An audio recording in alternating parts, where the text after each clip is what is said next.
हाँ जी बच्चा party, all set. So here I am back with the lecture number 45 on Smart Read Vocab. आज के इस lecture में हमेशा की तरह मैं डिस्कस करने वाला हूँ स्मार्ट रीड ड्रिल नंबर 45 में जो पैसेज हमने आपके लिए पिक किया है उसके इंपॉर्टेंट वर्ड्स, फ्रेजेस, इडियम्स या फिर फ्रेजल वर्ब्स को. तो चलिए without taking any more time discuss करते हैं. और आज है हमारे सामने ईडियम. सबसे पहले ईडियम लिखा है turn a blind eye. Reference क्या लिखा है? Most political parties turn a blind eye to children's interest. अगर आप इस ईडियम के वर्ड्स को पढ़ें तो कुछ कुछ यहीं से समझ में आ रहा है. मीनिंग क्या लिखा है? Pretend not to notice something wrong और प्रॉब्लमैटिक. यानी कि बहाना कर रहे हैं आप, प्रिटेंड कर रहे हैं आप कि आपने नोटिस नहीं किया किसी गलत चीज़ को या प्रॉब्लम को, प्रॉब्लमैटिक चीज़ को, गलत चीज़ को, इम्पॉर्टेंट सिग्निफिकेंट चीज़ को आपने जो आपका नोटिस मांग रही थी आपने वहाँ पे इग्नोर कर दिया. तो बोला जाएगा you have turned a blind eye to whatever the situation is. So ये एक एग्जाम्पल है आपके सामने, न्यूयॉर्क पोस्ट ने पब्लिश किया है. ऑब्वियसली कुछ कुछ देख के लग रहा है कि इंडिया का ही ये सीन है. Hundreds ignore man dying on side of road after hit and run. अब किसी गाड़ी ने इस व्यक्ति को जो सर्किल में है उसको हिट कर दिया है और इंजर्ड है पर्सन, दिख रहा है साइड में लेटा हुआ है. पर बहुत सारे लोग जो यहाँ से निकल के जा रहे हैं, आप देखें ये देख कर भी अनदेखी कर रहे हैं, ऐसा बिहेव कर रहे हैं कि इन्होंने देखा ही नहीं. ऑब्वियसली ये पर्सन बगल में से निकल के जा रहे हैं और इतना बड़ा बंदा यहाँ पे लेटा हुआ है, दर्द से करा रहा होगा. सो इन्होंने इग्नोर कर दिया. सो ही और they turned a blind eye to his plight. उसकी जो खराब स्थिति है उसको अनदेखी कर दिया और आगे चले गए. देख कर भी अनदेखा कर देना. सो आई होप आपको समझ में आ गया हो इसका मीनिंग. डिस्कस करते हैं 4 सेंटेंसेस, देखते हैं कौन सा सही कौन सा गलत.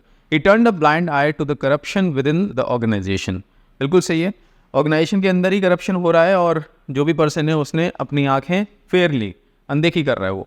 The supervisor turned a blind eye to the employees' late arrivals. जो सुपरवाइजर हैं, बहुत सारे एम्प्लॉयज़ हैं या एक एम्प्लॉय है यहाँ पे, वो बार बार लेट आ रहा है पर वो अनदेखी कर रहे हैं. इट्स ओके, वो कह रहे हैं it's fine. She turned a blind eye and appreciated beautiful scenery during the trip. अब ये contextually incorrect है, it doesn't make any sense. The manager turned a blind eye to the misconduct of the trainee. अब कोई trainee है वो बुरा व्यवहार कर रहा है ऑर्गेनाइजेशन के अंदर, बट मैनेजर ने अपनी आंखें फेर रखी हैं, देख कर भी अनदेखी कर रहा है. बिल्कुल सही कॉन्टेक्स्ट है. सो आई होप आपको टर्न अ ब्लाइंड आई का कॉन्टेक्स्ट एंड मीनिंग समझ में आ गया हो. अभी डिस्कस करते हैं सिनोनिम्स. इग्नोर, ओवरलुक आ गया, ओवरलुक अनदेखी करना. डिसरिगार्ड अगेन अनदेखी करना, आप उसको वैल्यू ही नहीं दे रहे उस चीज़ को, उस प्रॉब्लम को, उस सिचुएशन को. एंटोनिम्स की बात करें तो notice, acknowledge, pay attention to. Clear है? सो आई होप आपको समझ में आ गया हो. हाँ, मैं एक चीज़ बताना चाहूँगा. टर्न अ ब्लाइंड आई के बाद हमेशा जो प्रीपोजिशन आती है वो टू आती है. याद रखिएगा, फाइंड द एरर वाले जो क्वेश्चंस होते हैं ग्रामर में उसमें ये काम आएगा. Next word is malnutrition. हमने अभी कुछ दिन पहले मैलिस वर्ड पढ़ा था, उसमें मैल MAL जो प्रीफिक्स है वो आया था.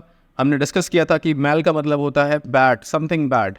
सो मैल न्यूट्रिशन यानी कि जो न्यूट्रिशन है वो कैसा है? बैड है, यानी प्रॉपर नहीं है. Reference the BJP promises to focus on eliminating malnutrition among tribal children. Okay, poor nutrition caused by an insufficient, unbalanced or excessive diet.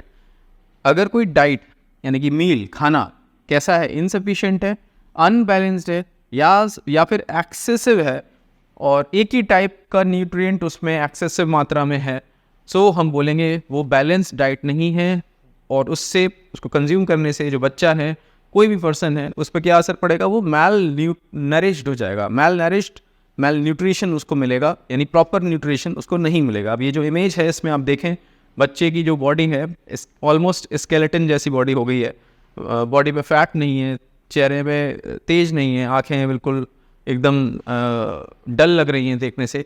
So basically mail nourished child है ये, किड है basically. And जो हिंदी में हम जो बोलेंगे उसको बोलेंगे कुपोषित, कुपोषण का शिकार बच्चा, उसको बोलेंगे कुपोषित है ये. ठीक है? पोषण कैसा है? कु लगा है. कु जैसे मैल इंग्लिश में होता है प्रीफिक्स जो बुरे को दर्शाता है, ऐसे हिंदी में कु का छोटे उ की मात्रा, ये भी जो प्रीफिक्स है ये कुछ बुरे को दर्शाता है. कहते ना कपूत. सो कपूत अगेन का वहाँ पे क्या दर्शा रहा है? बुरे को. सपूत यानी अच्छा बेटा, कपूत यानी बुरा बेटा। सो इसी तरीके से कुपोषण और सुपोषण, ये अच्छा सु लगा दिया तो उसमें अच्छा है और कु लगा दिया तो उसमें कुछ खराब है। चलिए अभी डिस्कस करते हैं, हमारे सामने 4 एग्जांपल्स हैं, देखते हैं कौन सा सही कौन सा गलत है। The doctor diagnosed the child with severe malnutrition. Doctor ने देखा कि डायग्नोसिस किया, उससे पता चला बच्चे को सीवियर मैल न्यूट्रिशन हो रखा है। Malnutrition can lead to various health issues, बिल्कुल सही बात है, विटामिन की कमी हो जाती है, बहुत सारे प्रॉब्लम्स आपके बॉडी में अपने आप ही आ जाती हैं। सो हमें हमेशा प्रॉपर न्यूट्रिशन वाला खाना खाना चाहिए, उसमें सारे तत्व होने चाहिए, सारे विटामिन्स मिनरल्स आपको सब कुछ मिलना चाहिए। Efforts are being made to reduce malnutrition in developing countries, बिल्कुल सही है, डेवलपिंग कंट्रीज में मेल न्यूट्रिशन जो हमें बच्चों में देखने को मिलता है उसके लिए एफर्ट्स किए जा रहे हैं, बिल्कुल सही सेंटेंस है। His mail nutrition was evident from his robust health, robust, strong, sturdy, हमने पढ़ा है वर्ड ये रोबस्ट, यानी अब हेल्थ के कॉन्टेक्स्ट में अगर किसी की हेल्थ रोबस्ट है यानी बेटर हेल्थ में, अच्छी हेल्थ में है, सो यहाँ पे जो सेंटेंस लिखा है his mail nutrition was evident from the his robust health, ये सेंटेंस कॉन्टेक्चुअली इनकरेक्ट है। सो मेल न्यूट्रिशन है तो हेल्थ रोबस्ट नहीं हो सकती ना। चलिए डिस्कस करते हैं सिनोनिम्स। अंडर नरिशमेंट, स्टार्वेशन, भुखमरी, न्यूट्रिएंट डेफिशिएंसी यानी कि जो पोषक तत्व हैं उसकी कमी, डेफिशिएंसी यानी कमी। सो ये इसके सिनोनिम्स हो गए। एंटोनिम्स की बात करें तो न्यूट्रिशन, नरिशमेंट, हेल्दी डाइट, ये इसके एंटोनिम्स के तौर पे कंसीडर किए जाएंगे। चलिए मूव करते हैं नेक्स्ट वर्ड पे, which is chronic. Reference, India is constantly battling with chronic malnutrition in children, बिल्कुल सही है। Meaning persisting for a long time और कॉन्स्टेंटली रिकरिंग, बहुत लंबे समय से कोई चीज़ अगर बनी हुई है और कॉन्स्टेंटली रिकरिंग यानी बार बार आ जाती है सामने, उसको हम बोलते हैं क्रोनिक। और क्रोनिक जो वर्ड है वो खास करके डिजीजेस के कॉन्टेक्स्ट में हेल्थ प्रॉब्लम्स, बॉडीली प्रॉब्लम्स को लेके ही हम ज़्यादातर यूज़ करते हैं। अब जो एग्जांपल है आपके सामने, इन भाई साहब को बैक में पेन है और ये कैसा पेन है, क्रोनिक पेन है, यानी अक्सर पेन वापस आ जाता है या बने रहता है लंबे समय तक और जा नहीं रहा है किसी भी तरीके से। इन्होंने इलाज करा लिया अलग अलग तरीके से पर ये जा नहीं रहा है। क्रोनिक बैक पेन से ही has been suffering from. I hope आपको समझ में आ गया हो chronic.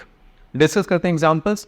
Chronic diseases require long term medical care, बिल्कुल सही है। लंबी जो बीमारियां होती हैं क्रोनिक, लंबे समय से जो बनी रहती हैं, परसिस्टिंग डिजीजेज, उनमें लॉन्ग टर्म मेडिकल केयर की जरूरत होती है। She has been suffering from chronic migraines for years, बिल्कुल सही बात है। सिरदर्द, माइग्रेन जो अक्सर धूप से या बहुत तेज़ म्यूज़िक से होने लगता है, मुझे भी इस प्रॉब्लम से जूझना पड़ता है। जैसे ही धूप में मैं जाता हूँ मेरे सिर में बहुत तेज़ दर्द उठ जाता है। She has been suffering from chronic migraines for years, मेरा भी नाम लिख सकते हैं आगे, सो बिल्कुल सही है ये। Her chronic joy made everyone around her feel depressed. Chronic joy, कोई सेंस नहीं बन रहा है इस प्रेस का, chronic joy, it doesn't make any sense, sentence गलत है। The chronic shortage of supplies cause delays in the project, लगातार जो शॉर्टेज बनी हुई है सप्लाईज में उससे प्रोजेक्ट में डिलेज हुए, देरी हुई, बिल्कुल सही है सेंटेंस। सो आई होप आपको क्रोनिक वर्ड का मीनिंग एंड कॉन्टेक्स्ट समझ में आ गया हो। सिनोनिम्स की बात करें तो परसिस्टेंट, लॉन्ग टर्म, एंड्योरिंग, लंबे समय तक आप सहन कर रहे हो उसको। एंटोनिम्स, टेम्परेरी, कुछ समय का, शॉर्ट टर्म, कुछ समय का, छोटे समय का, short term.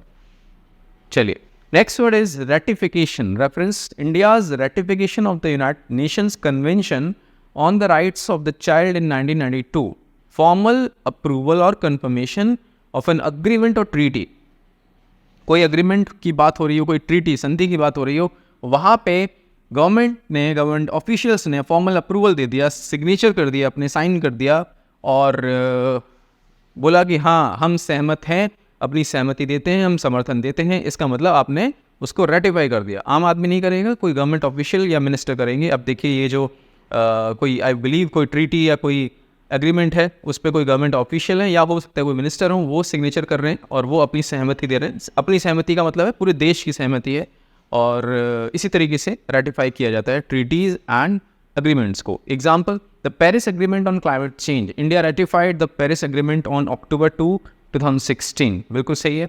The convention on the elimination of all forms of discrimination against women, CEDAW, India ratified CEDAW on July 9th, 1993। So ये रेटिफिकेशन के एग्जाम्पल है। Ratify as a verb use हो रही है यहाँ पे। अब सही कॉन्टेक्स्ट में अपना सेंटेंस बनाइएगा। आप ये मत बोल दीजिएगा मैंने रेटिफाई कर दिया मेरे फ्रेंड के प्रपोजल को, हमें घूमने जाना है। रेटिफाई बेसिकली अग्रीमेंट्स और फॉर्मल अग्रीमेंट्स और ट्रीटीज़ के लिए यूज़ होता है। तो कोई ट्रीटी ढूंढिएगा गूगल सर्च करके, या कोई अग्रीमेंट ढूंढिएगा जो गवर्नमेंट ने रिसेंटली किया हो, वहाँ पे रेटिफिकेशन या रेटिफाई वर्ड यूज़ करिएगा, ठीक है। चलिए मूव करते हैं हम अपने सेंटेंसेस वाले पार्ट पे। His ratification skills were praised by everyone in the team. अब it doesn't make any sense. Ratification skills क्या होती हैं? गलत है। The treaty requires ratification by the Senate. बिल्कुल सही है। The board's ratification of the proposal was unanimous. अब बोर्ड का जो रेटिफिकेशन है प्रपोजल पे वो यूनानिमस है, यानी कि पता नहीं चल पा रहा है बोर्ड कौन से बोर्ड मेंबर ने पॉजिटिवली वोट दिया है, कौन से बोर्ड मेंबर ने नेगेटिवली वोट दिया है। यूनानिमस जिसका आई एम सॉरी, यूनानिमस का मतलब हो गया एक सुर में, यानी सबकी सहमति थी। All were in agreement. मैंने कुछ गलत इंटरप्रेट कर लिया इसको। The boards ratification of the proposal was unanimous, यानी हर बोर्ड मेंबर ने उस प्रपोजल को स्वीकार किया, उसको समर्थन दिया, अपनी सहमति दी। सो यानी कि इसका जो सेंस है बिल्कुल सही है, ये सेंटेंस बिल्कुल सही है। The law was passed after the ratification process was completed. अब असेंबली या पार्लियामेंट की बात हो रही है, वहाँ पे सारे जो मेंबर्स हैं उनका डिस्कशन हुआ और लॉ पास हुआ। उसके बाद सब ने उसको रेटिफिकेशन अपना दिया। The law was pass after the ratification process was completed, यानी सबने जब रेटिफिकेशन प्रोसेस कंप्लीट कर लिया, सबने सिग्नेचर कर दिए, सबने अपनी सहमति दे दी, उसके बाद उस लॉ को पास कर दिया गया। सो ये सेंटेंस भी सही है। आई होप आपको समझ में आ गया हो इसका मीनिंग एंड कॉन्टेक्स्ट। सिनोनिम्स की बात करें तो कन्फर्मेशन, एंडोर्समेंट, एंडोर्स हम डिस्कस कर चुके हैं, सहमति देना, समर्थन देना, अप्रूवल, सहमति देना। एंटोनिम्स की बात करें तो रिजेक्शन, मना कर देना, डिसअप्रूवल, मैं सहमति नहीं देता, रेपुडिएशन, मैं सहमति नहीं देता, रेपुडिएशन, रेपुडिएट करना, रेपुडिएट यानी कि आप समर्थन नहीं करते हैं। Next word is down play. Reference क्या लिखा डाउन प्ले का? Which in effect down plays their specific needs and requirements, meaning make something seem less important or significant than it is. किसी चीज़ को, किसी सिचुएशन को आप कमतर आंकते हैं, आप उसको कम वैल्यू दे रहे हैं in comparison to what it is, यानी एक्चुअली वो इंपॉर्टेंट है पर आप डाउन प्ले कर रहे हैं, यानी आप उसको कमतर आंक रहे हैं, आप उसको वैल्यू नहीं दे रहे हैं, तो आप बोलेंगे कि आप उसको डाउन प्ले कर रहे हैं। अब ये सिनेरियो है, एक कोई लेडी है और कहीं हाईवे पे अपनी गाड़ी लेके निकल रही हैं, ट्रैवल कर रही हैं। अब इनकी फ्रेंड ने इनसे बोला कि भाई गाड़ी आप लेके तो जा रहे हो, आप एयर प्रेशर चेक करवा लो एक बार। तो उन्होंने बोला मेरी गाड़ी है, इट्स ओके, मैं ऐसे ही चलाती हूँ, मुझे पता है मेरी गाड़ी के बारे में। और ये निकल जाती हैं गाड़ी, और रास्ते में एयर प्रेशर कम होने की वजह से या ज़्यादा होने की वजह से टायर बर्स्ट हो जाता है या टायर चलने से मना कर देता है। चाहे हवा ही नहीं है तो गाड़ी कहाँ से चलेगी प्रॉपरली। तो अब ये इस तरीके से बैठ के खुद ही चेंज करने की कोशिश कर रही हूँ, और फिर जब चेंज नहीं हुआ तो फ़ोन कर रही हैं कंपनी वालों को कि भैया कैसे भी करके इसको फिक्स कर दीजिए, इस प्रॉब्लम को फिक्स कर दीजिए। तो बेसिकली इन्होंने क्या किया, इन्होंने डाउन प्ले किया, इस जो उनकी फ्रेंड ने सजेशन दिया उसको डाउन प्ले कर दिया, कम तरह का, ठीक है। और एग्जाम्पल्स हमारे सामने, government response to air pollution, officials have been accused of downplaying the severity of air pollution in Delhi. Officials यानी कि जो ऑफिसर्स हैं वो एयर पोल्यूशन जो दिल्ली में पहुंच जाता है अपना नवंबर, दिसंबर, जनवरी में, उसको डाउन प्ले करते हैं, उसकी सीवियरिटी को डाउन प्ले करते हैं, बोलते हैं नहीं सब सही है, ये तो जो हुआ है, ये पड़ोसी जो स्टेट्स हैं वहाँ पे पराली जल रही है उस कारण से धुआं हो रहा है, ये सब ठीक हो जाएगा, हाँ। Despite the hazardous levels of air pollution in Delhi, some government officials have been criticized for minimizing the seriousness of the issue, attributing it to seasonal changes or blaming other factors, thus not addressing the root causes effectively. और जब आप इसको down play करें इस problem को, तो obviously आप फिर उसको एड्रेस करने के लिए मेंटली रेडी भी नहीं होते, है ना। आपको तो लगता है यार ठीक है, टेम्परेरी है, निकल जाएगा। अभी जैसे क्लाइमेट चेंज की अगर हम बात करें, एक बार कोई कॉन्फ्रेंस हो रही थी बच्चों की और मोदी जी थे सामने, और एक बच्ची ने सवाल पूछा कि सर ये जो क्लाइमेट चेंज हो रहा है इसको रोकने के लिए हम क्या कर रहे हैं, इंडिया क्या कर रहा है या गवर्नमेंट क्या कर रही है। तो मोदी जी ने बोला कि क्लाइमेट चेंज नहीं हो रही, ये तो हम आजकल ऐसे हो गए हैं कि हम एंड्योर नहीं कर पाते गर्मी को, एसी में रह रहे हैं, आराम तलबी हमारे अंदर आ गई है, तो गर्मी हमें गर्मी लग रही है, क्लाइमेट चेंज नहीं हो रहा। तो बेसिकली वहाँ पे मोदी जी ने क्या कर दिया, पूरा जो इशू है क्लाइमेट चेंज का उसको उन्होंने डाउन प्ले कर दिया, यानी उनके हिसाब से ये जो क्लाइमेट चेंज है ये एग्जिस्ट नहीं कर रहा, एक्चुअली हमें ज़्यादा गर्मी लग रही है, ठीक है। सो इसी तरीके से दिल्ली गवर्नमेंट या दिल्ली ऑफिशियल्स क्या कह रहे हैं कि पोल्यूशन नहीं हो रहा, ये तो बस सीजनल है और हो जाएगा सब ठीक। बगल वाले जो हैं स्टेट्स पराली जलाना बंद कर देंगे, कुछ हफ्तों बाद सब ठीक हो जाएगा, सब नॉर्मल हो जाएगा वापस से। सो ये अगेन एक एग्जांपल है डाउन प्लेइंग का। एक और एग्जांपल है handling of covid pandemic. There were allegations that the authorities initially डाउनप्लेड threat of covid in India. बिल्कुल सही बात है। 2020 में जब पहली बार कोविड आया, मार्च के महीने में जब लॉकडाउन लगा, तब तो ठीक था, सब कुछ स्ट्रिक्ट था, नॉर्म्स स्ट्रिक्ट थे और इतना रैपिडली कोविड नहीं फैला। पर 21 में क्या हुआ कि लोग बोलने लगे अरे कोविड कुछ नहीं होता, जो जिसकी इम्यूनिटी स्ट्रांग है उसे कुछ नहीं हो रहा, और सबकी इम्यूनिटी स्ट्रांग ही है हमारे देश में। हाँ, हम तो वैसे ही सब खाने पीने वाले हैं, मौज मस्त इंसान हैं। पर हुआ क्या, डाउन प्ले करने की वजह से, सिक्योरिटी या सेफ्टी लैप्सेस की वजह से क्या हुआ, एक के बाद मल्टीपल जो प्रोलिफरेशन है कोविड-19 का, वो इतना ज़बरदस्त हुआ कि हमारे आंखों के सामने हमने देखा मौत का मंजर, है ना। इतने लोगों को मैंने अपने परिवार में, मेरी बड़ी सिस्टर, मेरे फादर को मैंने खोया, और जानने वालों में न जाने कितने लोगों को, मतलब दिन में 3 से 4 कॉल्स आती थी कि ये चले गए, वो चले गए, फलाना चले गए, ढिकाना चले गए, ठीक है। और भी बहुत सारे लोग आपके परिवारों में से भी आपने सुना होगा कि क्या हुआ था उस समय। हाँ, 2021 की बात कर रहा हूँ मैं।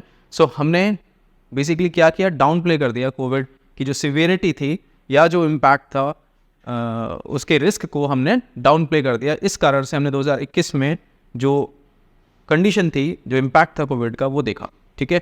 चलिए डिस्कस करते हैं। हमारे सामने 4 सेंटेंसेस हैं, क्या हैं पढ़ते हैं। The spokesperson tried to downplay the impact of the budget cuts.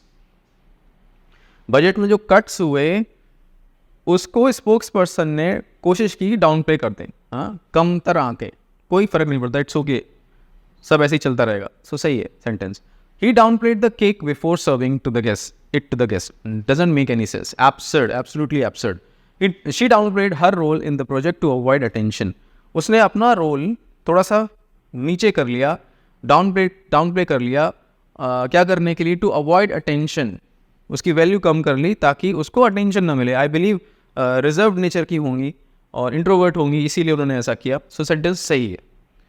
He tried to downplay the significance of the incident. अब उसने इंसिडेंट की सिग्निफिकेंस यानी इंपॉर्टेंस को नीचे करने का, उसकी वैल्यू कम करने के लिए प्रयास किया। ये भी सही है सेंटेंस। सो आई होप आपको समझ में आ गया। और डाउन प्ले का meaning understate, again come value करके आंकना, मिनिमाइज छोटा कर देना, डिमिनिश कम कर देना उसकी पावर को। एंटोनिम्स की बात करें तो एम्फसाइज जोर देना, हाईलाइट जोर देना, एग्जैजरेट बढ़ा चढ़ाकर पेश करना। सो ये इसके एंटोनिम्स के तौर पे कंसीडर किए जाएंगे। एग्जैजरेट अच्छा वर्ड है। चलिए दैट्स इट बच्चा पार्टी। अभी आई बिलीव यहाँ पे इस स्लाइड पे जो इससे पहले वाली स्लाइड होती है टेलीग्राम वाली, वो नहीं है। अब करना क्या है मैं समझा देता हूँ आपको। पहला काम, होमवर्क आपका हर एक वर्ड पे हमेशा की तरह आपको बनाना है अपना एक सेंटेंस सही कॉन्टेक्स्ट में, और जो सेंटेंसेस का कॉम्बिनेशन आपका बने उसको ड्रॉप कर देना है इस वीडियो लेक्चर के कमेंट सेक्शन में। मैं हमेशा बोलता हूं कि अगर आप ऐसा करते हैं तो एक्चुअली आपकी इंग्लिश लैंग्वेज स्किल्स निखर के सामने आती हैं मेजरली, ठीक है। दूसरा काम, I am available on Telegram and my user name is team_SK1। जिन भी बच्चों ने हमारा स्मार्ट रीड कोर्स परचेज कर लिया है पर अभी भी किसी भी कारण से अगर वो टेलीग्राम ग्रुप से नहीं जुड़े हैं, प्लीज़ अपना पेमेंट का स्क्रीनशॉट इस यूज़र नेम पे शेयर करें and I will share the invite link of that private group of ours, telegram group से जुड़िए, because actual discussion, actual mentorship उसी ग्रुप में होती है, ठीक। तीसरा काम, पूरा लेक्चर आपने सुना, अब आपको क्या करना है, आपको जाना है स्मार्ट रीड अपने डैशबोर्ड पे, स्मार्ट रीड कोर्स के और अटेम्प्ट करनी है smart read drill number 45 with utmost focus of yours. Result screen से आपको पिक करनी है आपकी आरसी स्पीड और आपका आरसी लेवल, दोनों के स्क्रीनशॉट्स लेकर ड्रॉप कर देने हैं हमारे प्राइवेट टेलीग्राम ग्रुप में, so that I can check, I can assess, I can gauge your performance as always and then I will be able to help you accordingly. मैं आपसे मिलता हूँ एक नए लेक्चर में कुछ नए वर्ड्स के साथ। Take care.